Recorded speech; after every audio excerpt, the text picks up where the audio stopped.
Salgo de casa y dejo todo atrás. Estoy dispuesto a todo con el Señor. Hoy le obedezco porque es Dios amor. Soy peregrino siguiendo a José. Confío en Dios sin importar el camino.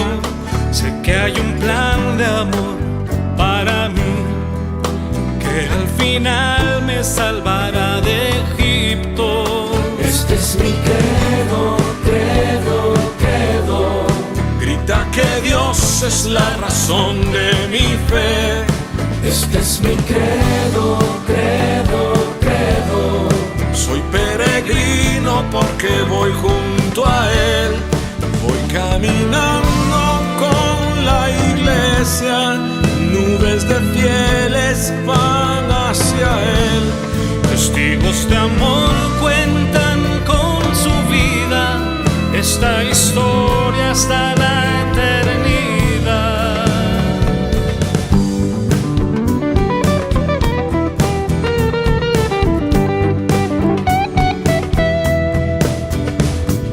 Credo, credo, credo.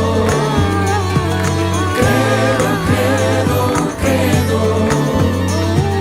Credo, credo, credo. Soy peregrino con gente de a pie, santos sencillos que esparcen la fe. En Dios el Padre, en Jesús y el Espíritu, pueblo de Dios, iglesia peregrina. Este es mi credo, credo, credo. Grita que Dios es la razón de mi fe. Este es mi credo, credo, credo. Soy peregrino porque voy junto a Él. Voy caminando con la iglesia. Sé bien en quién creo con toda certeza. Unido al canto de María, los apóstoles proclamo la fe. Credo, credo, credo. Credo, credo, credo. Credo, credo, credo.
Mis queridos peregrinos, buenos días, espero que estén muy bien.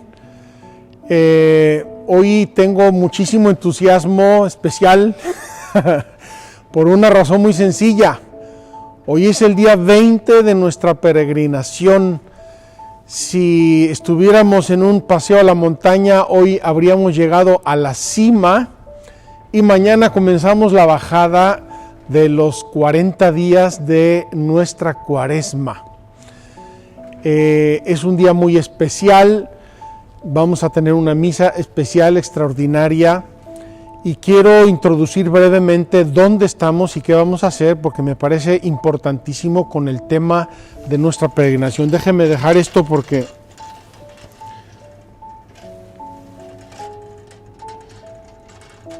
así me siento más aguerrido. Queridos hermanos, estamos en Nazaret. Algunos se preguntará qué tiene que ver Nazaret con los temas de la pasión. y ahora se lo voy a decir. En primer lugar, no tiene que ver nada. No tiene que ver nada. Estamos en los temas de la pasión. Lamentablemente podemos dedicar a la pasión siguiendo el credo muy poco tiempo. Yo quiero remitir a todos ustedes, a todos y cada uno de ustedes, en cuanto a los misterios de la vida de Cristo, quiero remitirles a la peregrinación que hicimos en octubre. La tienen en las redes sociales, la tienen en la aplicación de Magdala, la tienen en nuestra página de internet. Ahí tratamos de modo mucho más extenso los misterios de la vida de Cristo. Ahora que tenemos otro tema y que es el credo, pues tenemos que ir de un modo un poco más breve, caminando, casi trotando con los misterios de la fe. Estamos en Nazaret y estamos aquí para tratar dos temas. Jesucristo murió y fue sepultado. Murió y fue sepultado. Queridos hermanos, y lo venimos a tratar a Nazaret por una razón muy sencilla.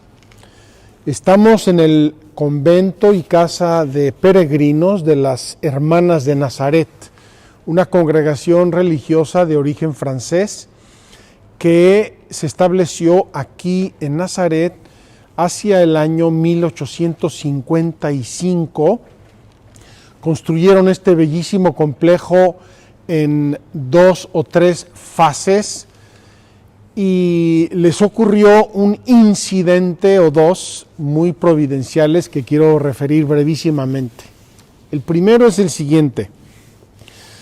Cuando llegaron aquí, invitadas por el primer patriarca de Jerusalén, después del restablecimiento de la sede patriarcal de Jerusalén, que fue hacia el 1850 aproximadamente, las invitó el patriarca para venir y hacer un convento y ayudar un poco a la población local en lo que pudieran, un poco de enfermería, un poco de educación, un poco de lo que fuera.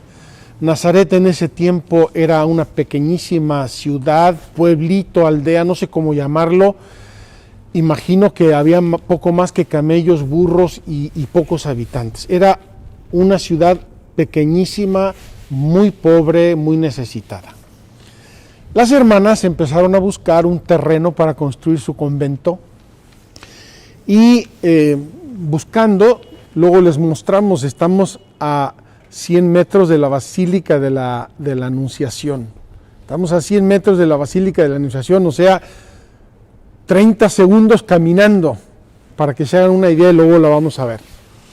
Pues bien, preguntando por terrenos, etcétera, aquí había 3 o 4 pequeños terrenos agrícolas y las hermanas decidieron comprarlos. Y uno de los dueños, uno de los 3 o 4 dueños, le dijeron, bueno, por ese terreno cuesta más. ¿Cómo que cuesta más? Sí, cuesta más porque en este terreno está la tumba del justo. Atención, no se veía nada, era un terreno agrícola, estaba todo cubierto, no se veía nada. Construyen las hermanas su convento y su casa de peregrinos, o lo que hayan hecho al inicio, tranquilamente. Y un día, mientras en este patio, en este jardín que había antiguamente, mientras un trabajador está trabajando, de repente se desfonda el piso y descubren que hay algo debajo. Voy a hacer la historia breve porque es larga y complicada, pero muy interesante. Se desfonda el piso, descubren que hay algo, casualmente quedó entre los edificios, no lo tocaron, y se ponen a excavar las hermanas. Problema, porque estas excavaciones requerirían un equipo de arqueólogos especializados. Las hermanas y sus trabajadores hicieron lo que pudieron y fueron encontrando lo que hoy está aquí debajo de este techo más o menos reciente. Voy a hacer la historia breve. Encontraron una cisterna, encontraron 2 o 3 casas de tiempos de Cristo, encontraron unas ruinas que parecen de los cruzados, entonces tenemos romano, bizantino y cruzado, y en un segundo momento encontraron, y por eso estamos aquí, encontraron una tumba. Dicen que al destapar una tapa que tenía la tumba, salió un olor a incienso. Imagínense, habían pasado siglos desde que ese lugar quedó enterrado y perdido, y dicen que al destapar esa tumba salió un olor a incienso. Siguieron las excavaciones y encontraron la tumba, habían descubierto la tumba por arriba, siguieron las excavaciones y eventualmente descubrieron la puerta. Por eso vine a Nazaret. Queridos hermanos, es una de las tumbas herodianas mejor conservadas que yo conozco. Preciosa, interesantísima, bella. Van a ver ustedes ahora no una imagen bonita, sino una tumba real, como debió ser la tumba de Jesucristo nuestro Señor. Por eso venimos a Nazaret, y eso es lo que quiero mostrarles junto con nuestra catequesis de hoy. Jesús murió y fue sepultado. Me encanta esta coincidencia, queridos hermanos. Estamos en el convento de las Hermanas de Nazaret y estamos a la mitad de nuestra peregrinación, y me encanta esta coincidencia. Queridos hermanos, la familia de Nazaret, preciosa, el niño Jesús, probablemente de 6, 7, 8 años, los padres José y María felices, viviendo una vida tranquila en Nazaret, apacible. Jamás se hubieran imaginado probablemente lo que les esperaba, y mucho menos se hubieran imaginado que también la muerte un día llamaría a su puerta. Llamó en un primer momento para San José, patrono de la buena muerte, y vaya si es patrono de la buena muerte.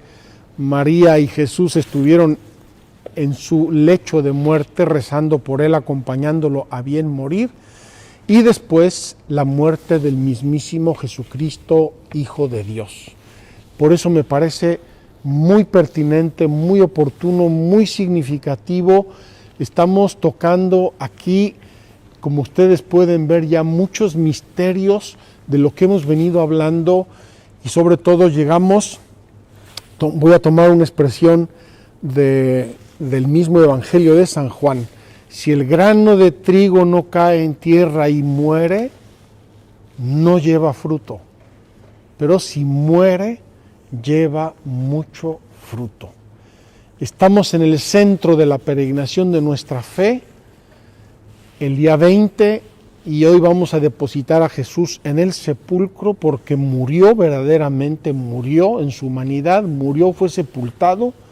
Vamos a ver qué significa eso, y por eso mañana, si Dios quiere, vamos a resucitar con Él, y con la resurrección comienza toda una segunda parte de nuestra peregrinación y de nuestro recorrido en la fe.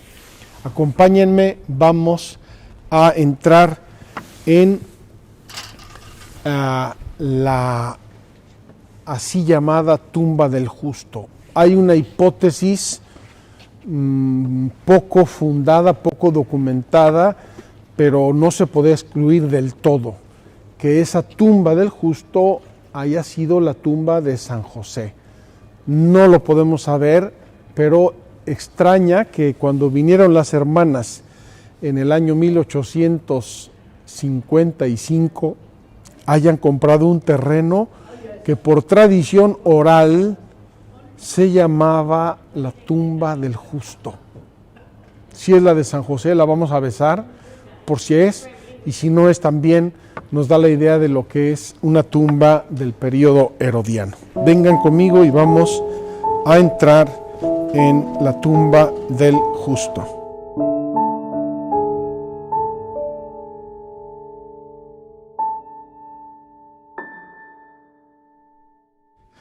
Hace ratito estaba yo hablando exactamente aquí arriba, para que se hagan una idea, y por aquí se baja a la tumba.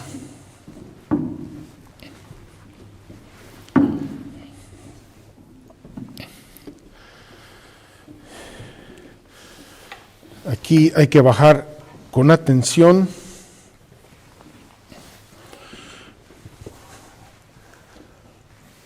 Y aquí, Felipe, sugiero que te sientes tú por aquí para que muestres con la luz.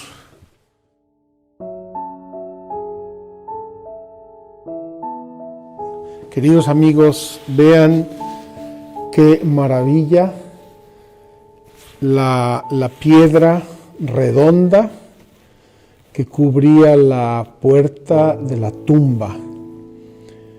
Esa piedra seguramente pesa toneladas.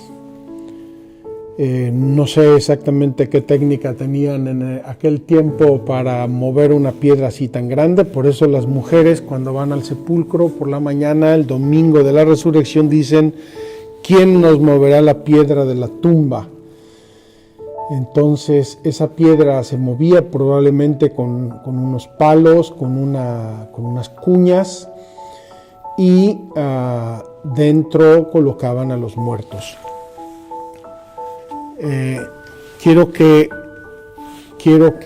se hagan una idea de lo que eran las tumbas en la antigüedad. Dentro de este espacio se excavaban lóculos, dependiendo del lugar, de la familia, del dueño, podrían ser más o menos grandes o más o menos numerosos, y ahí colocaban a su muerto, corrían la piedra y lo dejaban allí. Un ejemplo bien claro y bien patente lo tenemos en la muerte y en la sepultura de nuestro amigo Lázaro. Cuando llegó Jesucristo a la puerta de la tumba, dice que ábranla.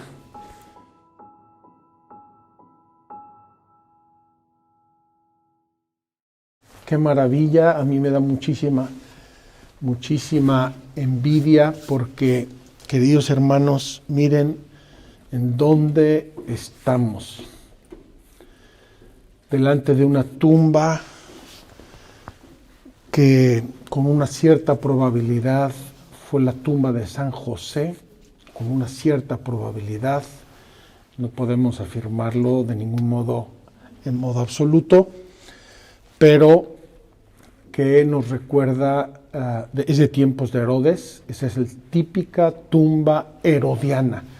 Ya les he dicho que hay muchas, yo conozco varias, pero pocas como esta, de bien conservadas. Se ve que después de lo que haya ocurrido aquí, no sabemos exactamente cuándo fue, etcétera, esta zona se perdió, fue cubierta quizá por lluvias, inundaciones o lo que sea, y quedó perfectamente conservada como la ven ustedes. Quiero dejarles aquí un momentito de reflexión. Vamos a meditar en nuestra catequesis. No sé si lo podremos hacer aquí o arriba donde nos permita la hermana. Vamos a meditar en la muerte de Cristo. Cristo muerto, Cristo en el que conoció la sepultura, que conoció la tragicidad de la muerte, la separación del alma y del cuerpo en su humanidad. Queridos hermanos, voy a dejarles unos momentos. Pensemos en esos cuadros hermosísimos de la deposición de Cristo. Pensemos en la Pietà de Miguel Ángel, Cristo muerto, exánime, donde lo embalsamaron con prisas como pudieron porque llegaba el sábado. ¿No acaso llegaba el sábado, queridos hermanos? Así como Dios terminó la obra de la creación en el sexto día y el sábado se reposó, también Jesús entró en el reposo eterno, el reposo de la creación. Y eso para nosotros debe ser también un valor, una verdad que considerar. Me voy a preparar un momentito con el permiso de la hermana Estefania. Voy a colocar mis cosas. Les dejo aquí unos minutos piensen en la muerte y sepultura de Cristo, para que así nos preparemos a la alegría, al gozo de la santa resurrección.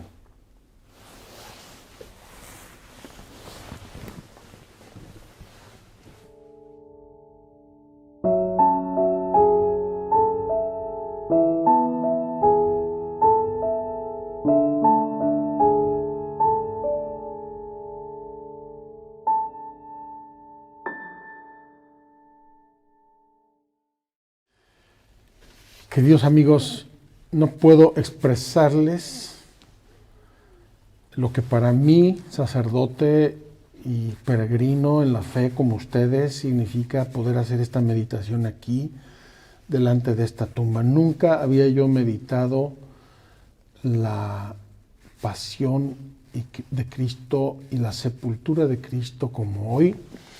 Esto nos lo dice el credo.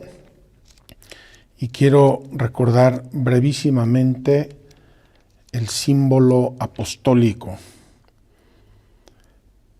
Padeció bajo el poder de Poncio Pilato, fue crucificado, muerto y sepultado. Crucificado, muerto y sepultado. Y descendió a los infiernos. Vamos a hablar del muerto, sepultado. Y de muerto ya hablamos, vamos a hablar de fue sepultado y descendió a los infiernos. Queridos hermanos, me voy a pegar mucho al catecismo, que es muy breve en estos capítulos, pero muy rico y muy importante.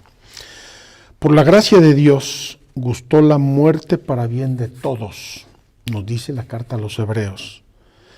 En su designio de salvación, Dios dispuso que su Hijo no solamente muriese por nuestros pecados, sino también que gustase la muerte, dice la Escritura, es decir, que conociera el estado de muerte, el estado de separación entre su alma y su cuerpo, durante el tiempo comprendido entre el momento en que Él expiró en la cruz y el momento en que resucitó. Estamos hablando de casi 3 días, viernes en la tarde, Jesús está en la cruz, dice, dio un grito y exhaló su espíritu. Desde ese momento hasta el momento en que resucitó en el santo sepulcro. Poco más de 2 días, lo que sea, al tercer día, dice la Escritura. Este estado de Cristo muerto es el misterio del sepulcro y del descenso a los infiernos. Es el misterio del sábado santo en el que Cristo, depositado en la tumba, manifiesta el gran reposo sabático de Dios, después de realizar la salvación de los hombres, que establece en la paz al universo entero. Queridos hermanos, he querido dedicarle la debida reflexión a este misterio de la fe, en primer lugar porque es parte del credo y lo creemos. Creemos que Jesucristo estuvo muerto, perfectamente muerto en el sepulcro. Primera cosa. Segundo, porque también el telón de la muerte para nosotros lo debemos considerar en la fe. Que no nos asuste la muerte más de lo que nos tiene que asustar. Que no nos intimide la muerte más de lo que nos tiene que intimidar, porque ya fue vencida por Cristo en la cruz, y fue vencida en su sepultura, y fue vencida en su descenso a los infiernos, y en su ascensión gloriosa, y en su resurrección. Entonces, ¿qué tenemos que entender de este misterio? Dice así, el cuerpo de Cristo en el sepulcro. Quiero recordarles, cuando hablamos de la creación del hombre, que el hombre tenía bienes naturales, bienes sobrenaturales y bienes preternaturales. Y en los bienes preternaturales tocamos 4 bienes preternaturales, entre ellos la impasibilidad. Es decir, que en el paraíso el ser humano no podía sufrir. Perdimos la impasibilidad y por lo tanto podemos sufrir, podemos padecer. Esa es una. Y segundo, el ser humano era inmortal. Dios lo creó inmortal en el paraíso. Dice claramente la Escritura y la fe que la muerte entró en el mundo por el pecado original. Entonces, queridos hermanos, Jesucristo se va a tragar la muerte, va a morir para matar a la muerte y darnos la vida. La permanencia de Cristo en el sepulcro constituye el vínculo real entre el estado pasible de Cristo antes de Pascua y su actual estado glorioso de resucitado. Estado pasible, puede padecer, podía sufrir. ¿Por qué? Porque asumió nuestra naturaleza humana pasible. Y de ahí pasa a su estado glorioso a través del sepulcro. Es la misma persona de el que vive, que quiere decir, que puede decir, estuve muerto, pero ahora vivo. Estoy vivo por los siglos de los siglos, como dice Cristo en el Apocalipsis. Estuve muerto, pero ahora vivo por los siglos de los siglos. Aquí tenemos un texto de San Gregorio de Niza que voy a resumir.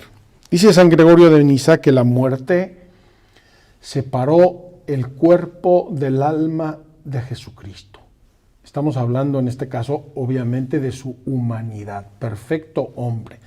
La muerte separó su cuerpo de su alma, es decir, murió Jesucristo verdaderamente sobre la cruz, y para que nadie tenga dudas, los soldados le dieron una lanzada en el corazón. Por si alguno dice, se quedó medio dormido, sí, se hizo el muerto. No. Los datos evangélicos sobre la muerte de Cristo son inequívocos. Murió, incluso cuando llegan los soldados, que Pilato los manda porque permitió que descendieran el cuerpo de Jesús, dice, le rompieron las piernas a los dos ladrones y a Jesús, como ya estaba muerto, un soldado le traspasó el costado. No sabemos exactamente por qué, pero cumplió parte de las Escrituras. La muerte separa el alma del cuerpo de Jesús. ¿Qué hace con eso, queridos hermanos? Alma, cuerpo. Jesucristo va a juntar esa alma y el cuerpo y va a juntar en sí mismo la muerte y la vida. El cuerpo que muere resucita, el alma se une a ese cuerpo y con eso Jesucristo va a reunir la muerte y la vida y nos va a devolver la vida y la salvación. Ya que el príncipe de la vida que fue llevado a la muerte es al mismo tiempo el viviente que ha resucitado, era necesario que la persona divina del Hijo de Dios haya continuado asumiendo su alma y su cuerpo separados entre sí por la muerte. Queridos amigos, la Escritura tiene una frase que yo descubrí, entre comillas, descubrí hace un par de años y me golpeó muchísimo. La vida y la muerte son dones de Dios. Uno puede decir, pero ¿cómo la muerte? Claro, en primer lugar porque la muerte ha sido vencida. Ha sido vencida, la venció Cristo, la venció en su muerte y en su sepultura. Pero además, queridos hermanos, nosotros no nacimos para esta vida, para esta tierra. Hace unos días leí que hay una monja, la monja más anciana del mundo, tiene 116 años y la vacunaron contra el COVID. Pero, y no sé que haya un club de gente de 150 años. No, ¿verdad? Ni tampoco de 200. Todos nacimos y vamos a morir. Es el único dato cierto, absolutamente cierto y universal desde el día que nacemos. Todos vamos a morir. Pero esa muerte ha sido vencida por Cristo. ¿Qué nos dice aquí San Juan Damasceno? Tiene un texto que quiero leer.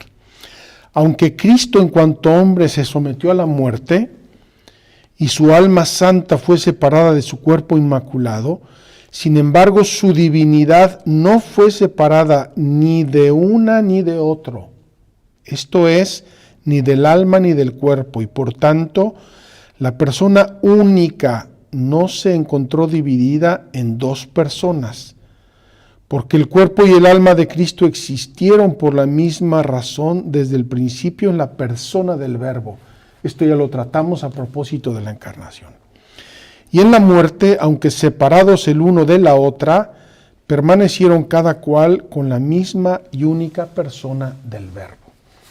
Queridos hermanos, la pasión y la muerte, Jesucristo nuestro Señor la sufrió en su cuerpo mortal, en su cuerpo humano, y fueron separados.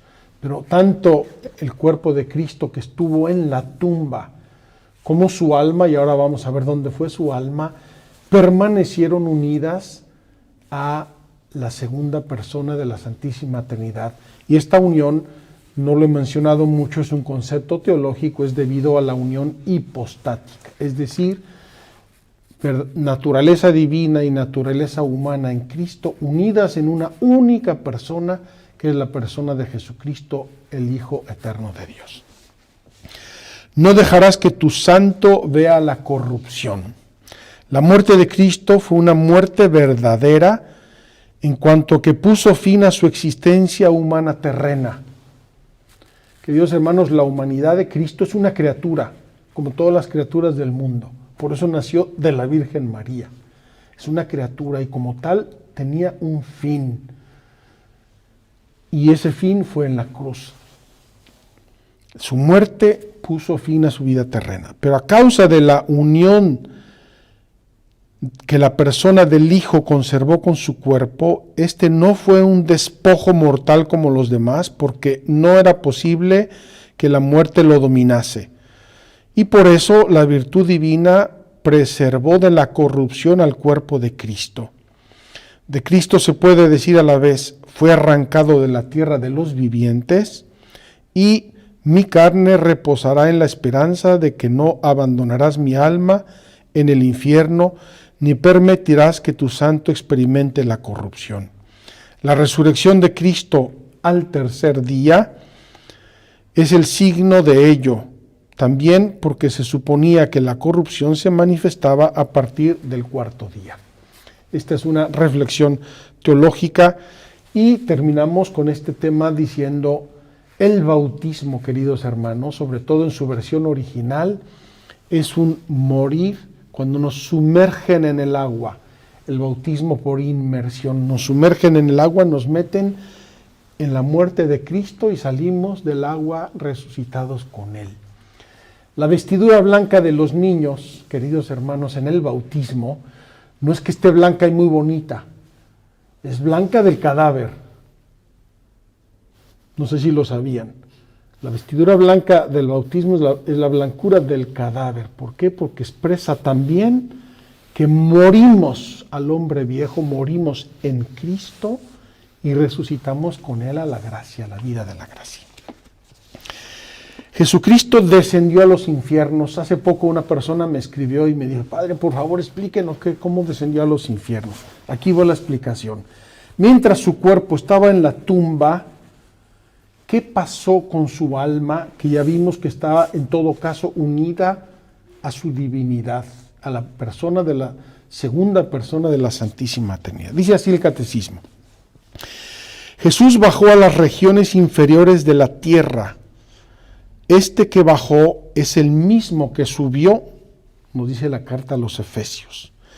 El símbolo de los apóstoles confiesa en un mismo artículo de fe el descenso de Cristo a los infiernos y su resurrección de los muertos al tercer día, porque es en su Pascua donde desde el fondo de la muerte Él hace brotar la vida. Queridos hermanos, la paz, el misterio pascual de Cristo es Cristo murió, Cristo fue sepultado, Cristo resucitó, Cristo se apareció. No podemos de ningún modo dividir eso más que para consideraciones como las que estamos haciendo. Es Cristo, tu Hijo resucitado, que al salir del sepulcro brilla sereno para el linaje humano y vive y reina glorioso por los siglos de los siglos. Amén, dice la iglesia cuando ora. Y a propósito de esto, no he mencionado hasta ahora, estamos a la mitad de nuestra peregrinación. Lex orandi, lex credendi. Es un principio de la iglesia. La ley de la oración es la ley de la fe. Lo que el pueblo cristiano ora por el sensus fidei muestra la fe y es una ley. Hay que respetar la oración adecuada del pueblo cristiano. Jesús descendió a los infiernos. Vamos a considerarlo, es muy breve y complementa lo anterior. Las frecuentes afirmaciones del Nuevo Testamento según las cuales Jesús resucitó de entre los muertos presupone que antes de la resurrección permaneció en la morada de los muertos. Resucitó de los muertos, pues estuvo con los muertos. Es el primer sentido que dio la predicación apostólica al descenso de Jesús a los infiernos. Jesús conoció la muerte como todos los hombres y se reunió con ellos en la morada de los muertos, pero ha descendido como Salvador. No fue un muerto más. No fue un muerto más. El alma humana de Cristo, unida al Verbo eterno de Dios por la unión hipostática, fue a los infiernos. Fue en busca de los justos para llamarlos a la salvación eterna. Ha descendido como Salvador proclamando la buena nueva a los espíritus que estaban allí detenidos. Vamos a seguir la explicación para entenderla bien. La Escritura llama infiernos, Sheol o Hades, a la morada de los muertos donde bajó Cristo después de muerto, porque los que se encontraban allí estaban privados de la visión de Dios. Ya sabemos que por el pecado original, queridos hermanos, todos los que murieron antes de Cristo fueron a este lugar de los muertos y estaban allí en espera de la salvación, de la redención. Hay una bellísima lectura de San Bernardo que los sacerdotes leemos el 20 de diciembre. Si alguno de ustedes tiene el breviario, 20 de diciembre, segunda lectura del oficio de lecturas. Y tiene que ver con Nazaret, porque San Bernardo pone a todos los que habían muerto antes de Cristo, a todos los justos, implorándole a la Virgen que acepte la encarnación para que entre la redención en el mundo. Es preciosa esa lectura. Tal era, en efecto, a la espera del Redentor, el estado de todos los muertos, malos o justos. Lo que no quiere decir que su suerte sea idéntica como lo enseña Jesús en la parábola del pobre Lázaro, recibido en el seno de Abraham.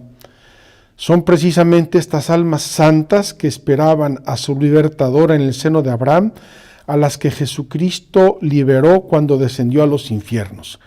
Jesús no bajó a los infiernos para liberar de allí a los condenados, ni para destruir el infierno de la condenación, sino para liberar a los justos que le habían precedido. Queridos hermanos, por desgracia el mal que entró en el mundo dañó al mundo y hay un sitio, el infierno opuesto al cielo, que es la salvación, el infierno, que es la condenación, y eso no lo canceló la redención de Cristo por una razón, porque los que van allí van libre y deliberadamente, y Dios, con dolor de Padre, respeta su libertad. Eso pasó con los ángeles, el demonio y sus demonios, sus secuaces, y pasa con los que quieren y aceptan y se mueren en estado de pecado grave o en una situación contraria al amor de Dios.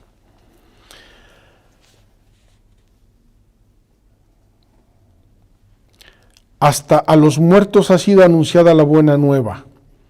El descenso a los infiernos es el pleno cumplimiento del anuncio evangélico de la salvación.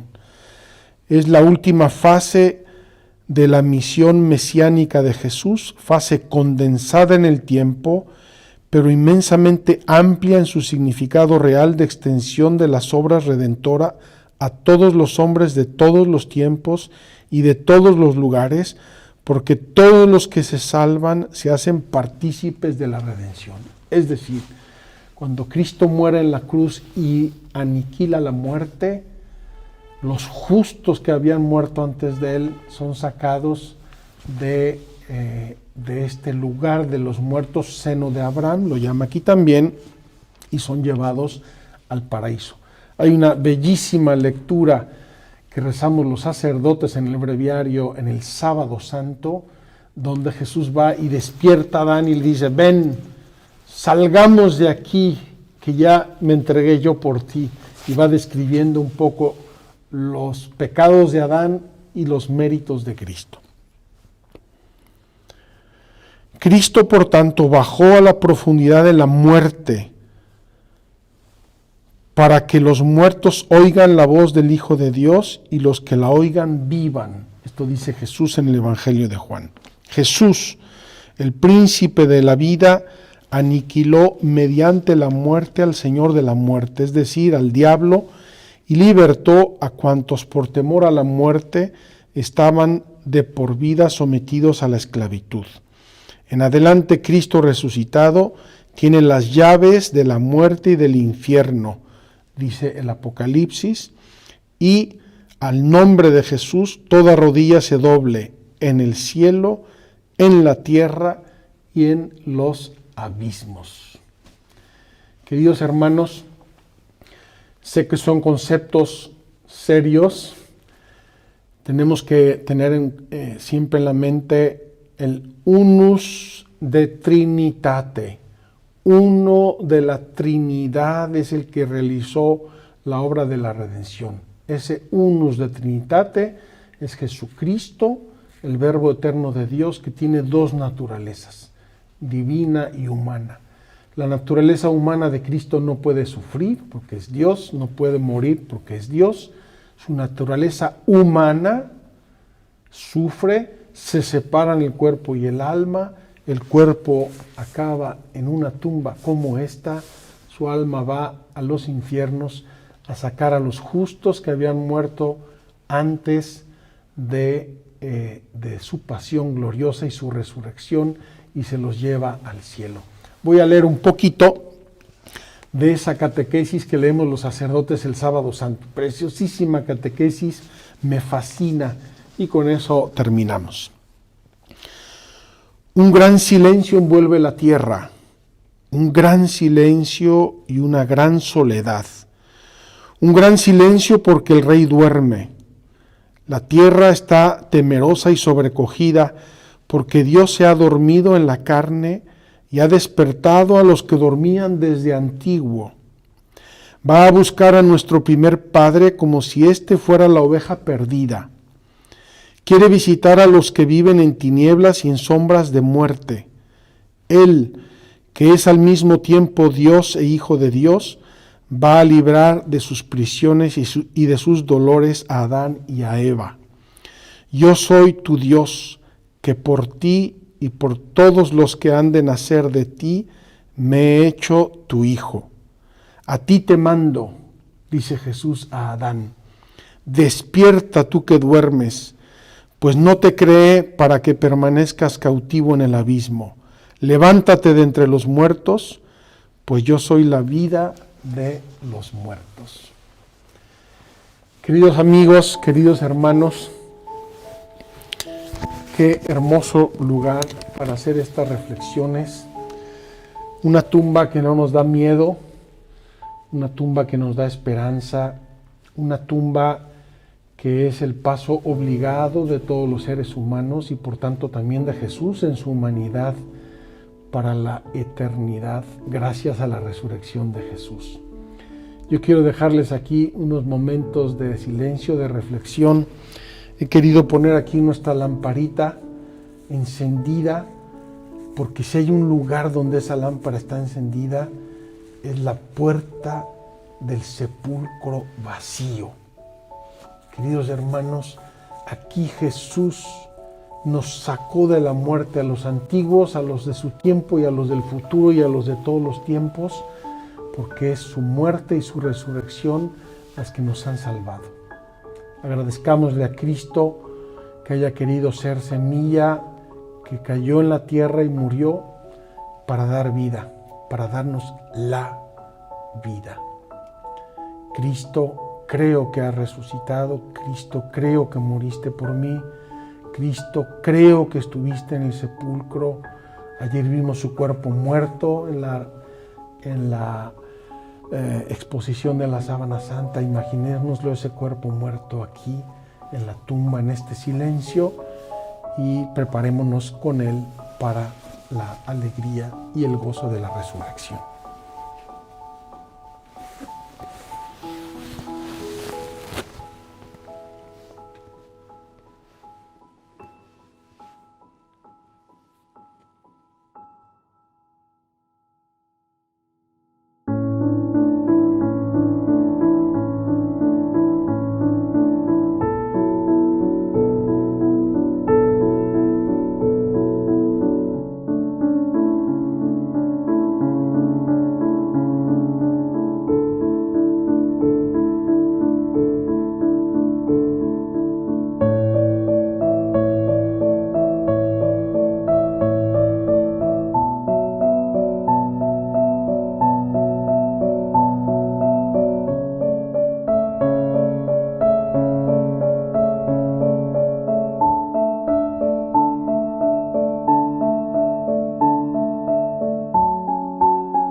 Me pidieron que explicara qué es la fe. Me di cuenta que no hallaba las palabras y tratando de encontrarlas lo dudé. ¿Qué es la fe? Es creer que hay algo más que nuestra vida. La confianza de saberme acompañar. Entender que por amor yo fui creado, que ni un alma está perdida. Creo en ti, más allá de lo que veo y lo invisible. lo que creo conocer y lo imposible. Creo en ti, es por la fe que encontré la salvación, y es en la fe donde habita tu perdón. Yo tengo fe.